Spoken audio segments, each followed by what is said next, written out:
رو رہے ہیں ہائے ہمارے بھائی کو کیا ہو گیا, ہائے ہمارے بھائی کو کیا ہو گیا, حالانکہ جھوٹ بول رہے تھے. تو رونا دلیل محبت نہیں ہے, نہ آپ کے برحق ہونے کی دلیل ہے, نہ جذباتی ہونا آپ کے برحق ہونے کی دلیل ہے.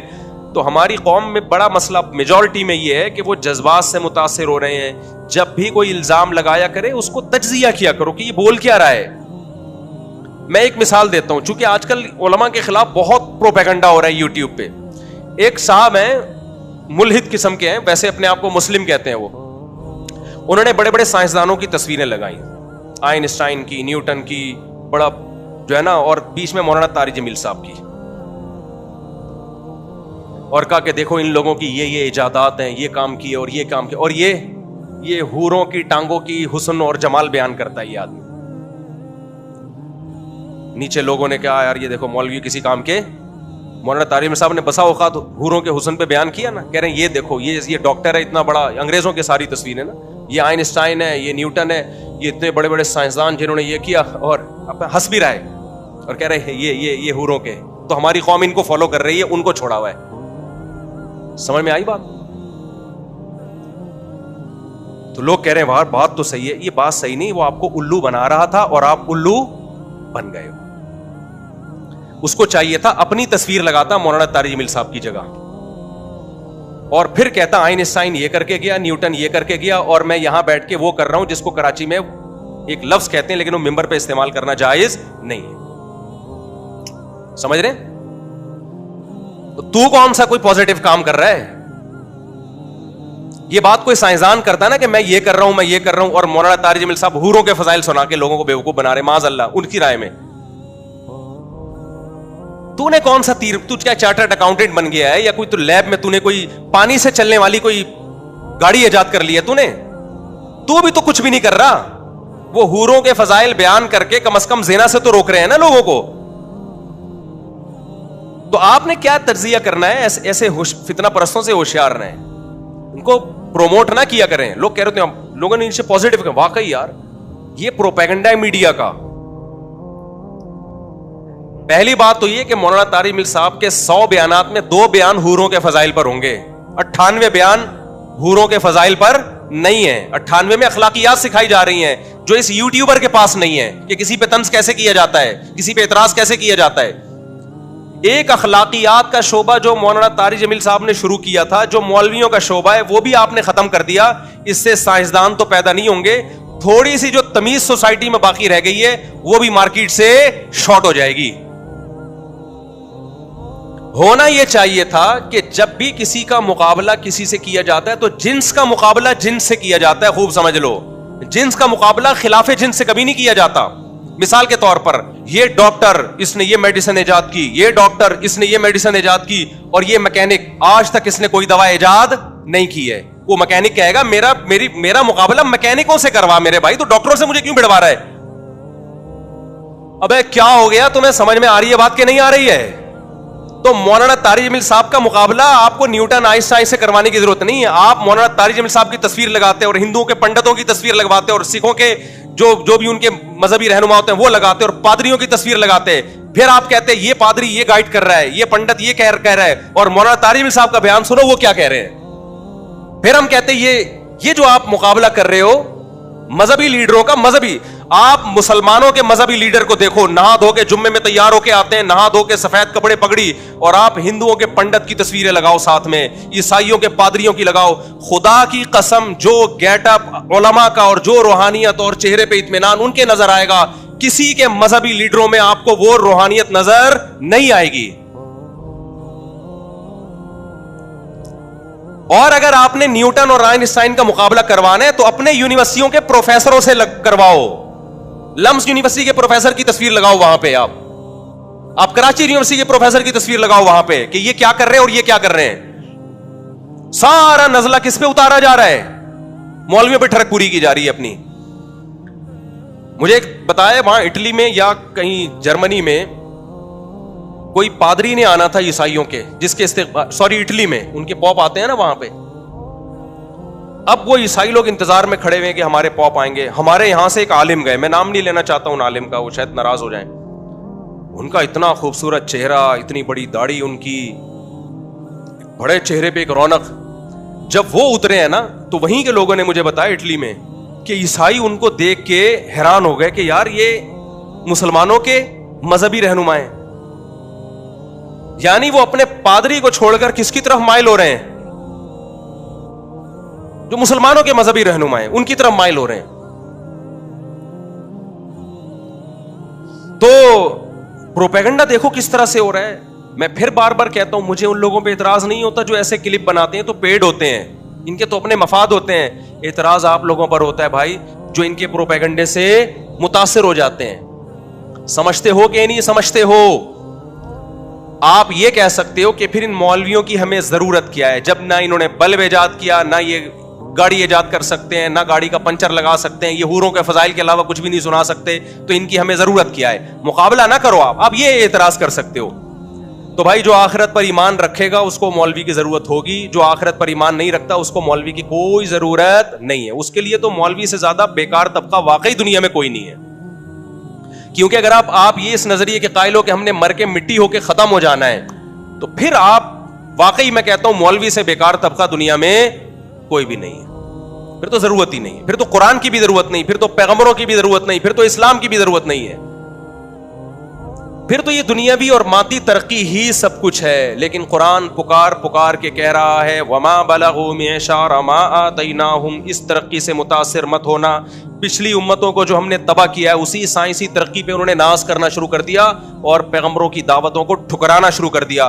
پیغمبر نے کہا زنا حرام، انہوں نے کہا ہم سائنسی ترقی کو فوکس کریں گے. زنا کرنا نہ کرنا یہ مذہب کا ٹاپک ہے، یہ ہمارا ٹاپک، یہ ہمارا ہیڈ ایک نہیں ہے. یہ لوگ جو مولویوں کی مخالفت کر رہے ہیں نا صرف ایک حور کو لے کے، مولوی کا اصل ٹاپک حور نہیں ہے. مولوی کا اصل ٹاپک یہ کہ آپ اپنے باپ اور ماں کو بڑھاپے میں اولڈ ہاؤس میں جمع نہیں کرا سکتے. یہ سمجھتے ہیں کہ ہم جمع کرائیں گے تو ترقی کریں گے، گھر میں رکھیں گے تو ہمیں ان کی کھانسی برداشت کرنا پڑے گی. یہ اس ٹینشن سے بچنے کے لیے سوسائٹی سے مولوی کو کیا کر رہے ہیں؟ نکالنا چاہتے ہیں. مولوی کہتا ہے تمہیں زنا کرنے کی اجازت نہیں ہے. ان کو پتا ہے اگر ہم نے زنا کو حرام کر دیا تو بہت ہم چاند پہ تو پہنچ. دیکھو انگریز زنا کر کے بھی چاند پہ پہنچا کہ نہیں پہنچا؟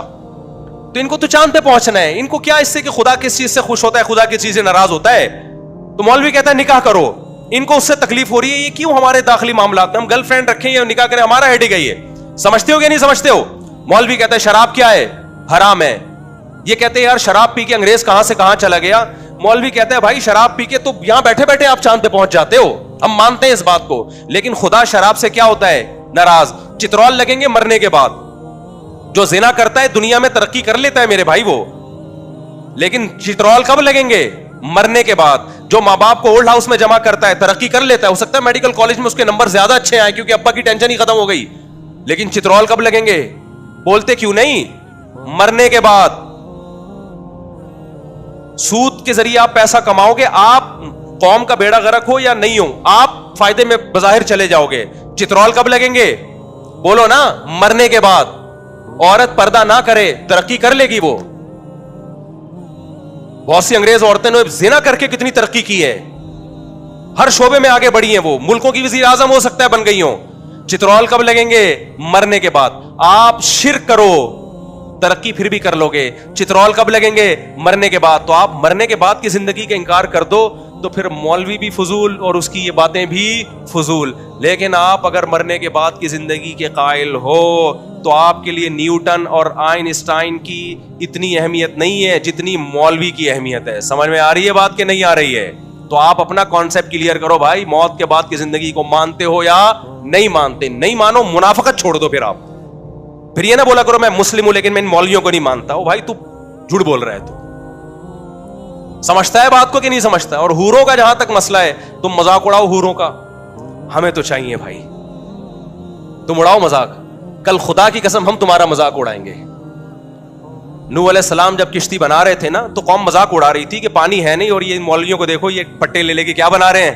کشتی. نوح علیہ السلام نے کہا مجھے اللہ نے وحی کی ہے بھائی عذاب آئے گا. انہوں نے کہا عذاب کا کوئی چانس ہے نہیں، کوئی سمندر قریب میں ہے نہیں، کوئی دریا ہے نہیں کہ سیلاب آئے، اور یہ مولویوں کو دیکھو کیا کر رہے ہیں. تو نوح علیہ السلام نے فرمایا ان تسخروا منا فانا نسخر منکم، اڑا لو مذاق، کل ہم تمہارا مذاق اڑائیں گے.